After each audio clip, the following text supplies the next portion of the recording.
आतिशी के आरोपों पर बीजेपी ने पलटवार किया है। दिल्ली बीजेपी अध्यक्ष वीरेंद्र सचदेवा ने कहा कि अगर शराब नीति ठीक नहीं थी तो वापस क्यों ली गई। वीरेंद्र सचदेवा ने कहा कि आपने शराब नीति में करोड़ों का घोटाला किया है, अगर आपने कुछ नहीं किया तो फिर घबराहट आखिर किस बात की, ये सवाल बीजेपी की तरफ से उठ रहा है।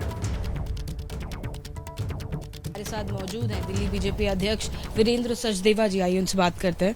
सर, पीसी की जा रही है आतिशी जी द्वारा और ये दावा वो कर रहे हैं कि अरविंद केजरीवाल को जेल में रखने की रणनीति है, ये राजनीति से कुछ आगे का मामला चल रहा है और भाजपा की तरफ से ये पूरा कहीं ना कहीं संयोजित किया जा रहा है, ऑर्गेनाइज किया जा रहा है।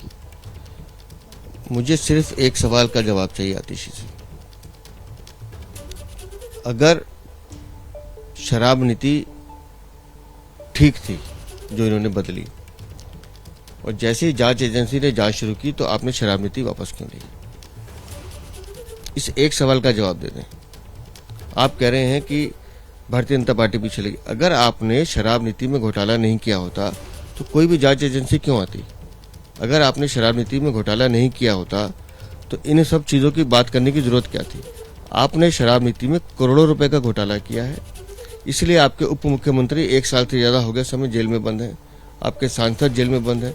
क्यों जमानत नहीं मिल रही उनको? क्योंकि कानून भी जानता है कि इस पूरे मामले में पैसे का लेन देन हुआ है। दिल्ली जल बोर्ड के नए समन को लेकर आतिशी कह रहे हैं कि उन्हें जानकारी भी नहीं है कि इस मामले पर उनको समन आ गया है, जानकारी होगी तो भाजपा को होगी, तंज करते हुए उन्होंने कहा। देखिए, जल बोर्ड उनके अधीन आता है, खुद उसकी वो मंत्री हैं और अगर उनको जानकारी नहीं है तो मुझे लगता है फिर ऐसे मंत्री को रहने का अधिकार नहीं है। आपकी नाक के नीचे भ्रष्टाचार हो रहा है, आपकी सहमति से भ्रष्टाचार हो रहा है और जो अधिकारी 3-3, 4-4 गिरफ्तार किए गए हैं, करोड़ों रुपए के लेन देन के साथ गिरफ्तार किए गए हैं, वो सब आपकी जानकारी में है। लेकिन अब आपका ये कहना कि हमें जानकारी में नहीं है, तो फिर जानकारी में नहीं तो फिर चिंता किस बात की है? अगर आपने कुछ नहीं किया है तो फिर घबराहट आपके चेहरे पर नजर क्यों आती है? उनका तो ये भी कहना है, जो प्रेस कॉन्फ्रेंस है उसके दौरान, कि ईडी और सीबीआई पीएम के गुंडे हैं। साफ तौर पर ये वो दावा कर रही हैं, स्पष्ट रूप से कह रही हैं। अफसोस है कि एक संवैधानिक पद पे बैठी महिला मंत्री इस तरह की भाषा बोलती हैं। दावा आम आदमी पार्टी की तरफ से ये किया जा रहा है कि अरविंद केजरीवाल जी को बेल मिल गई और इसी के साथ में राउज एवेन्यू कोर्ट भी वो पहुंचे, खुद फिजिकली प्रेजेंट भी हुए। जो नया मामला है उसमें इंतजार क्यों नहीं हो सकता था?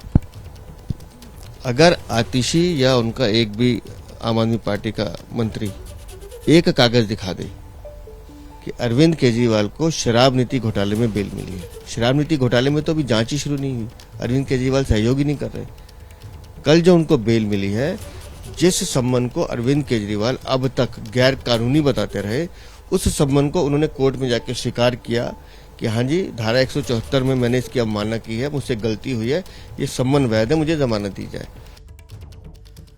तो दिल्ली के कथित शराब घोटाले को लेकर अरविंद केजरीवाल को 9वां समन दिया ईडी ने और जल बोर्ड का भी अब मामला सामने आ गया। हमारे सहयोगी मनोज वर्मा हमारे साथ जुड़ रहे हैं।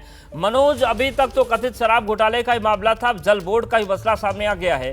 अरविंद केजरीवाल के लिए मुसीबत अब दोहरी हो गई है, समन के मामले में और जांच के मामले में।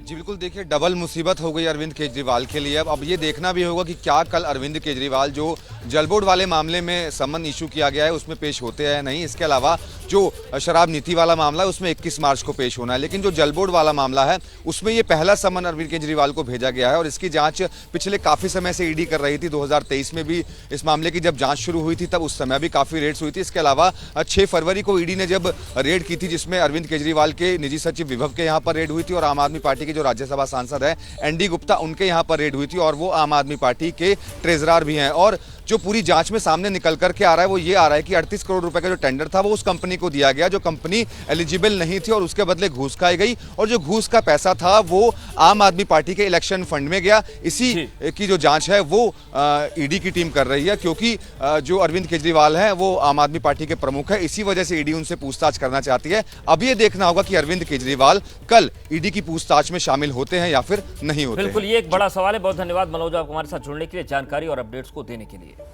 तो बीजेपी नेता और नई दिल्ली से उम्मीदवार बांसुरी स्वराज ने आम आदमी पार्टी के सवाल पर पलटवार किया है। उन्होंने कहा कि केजरीवाल ने समन को बार बार नकारा, उन्हें पेश तो होना ही पड़ेगा। अरविंद केजरीवाल जी जो माननीय मुख्यमंत्री हैं दिल्ली के, उन्होंने 8 समन्स का निरादर करा है। ये जो याचिका ईडी ने फाइल करी है, अरविंद केजरीवाल जी ने इस केस को स्वयं न्योता दिया है अपने खिलाफ। ये इसलिए बना है क्योंकि उन्होंने 8 समन्स का निरादर करा है।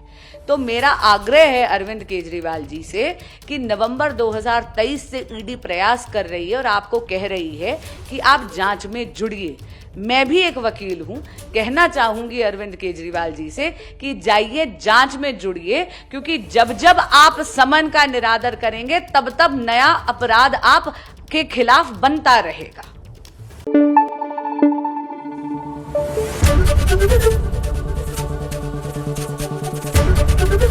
एबीपी न्यूज आपको रखे आगे।